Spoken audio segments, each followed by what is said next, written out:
মাটির খেলা এটা আসলের বাইরে পড়ে, যদিও বা এখন খেলতে হয়, কিন্তু এখন খেলতে গেলেই আপনারা আসলেই নষ্ট করে দেবেন।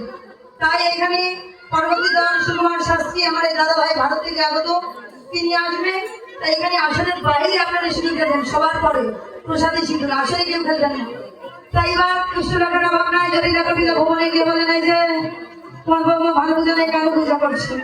এইবার কালো পূজার কথা বলেছে, সত্যি সত্যি চলেছে। এবার সুখসারি পাখি এবং শেখর দাস সতর্ক করে দিলেন, এবারে কালো দোকান ভালো হইয়া ফুলের মধ্যে যায়, ফুলের মধ্যে যায়, ফুলের মধ্যে যায়। কালো দোকান ভালো হইয়া ফুলের মধ্যে যায়।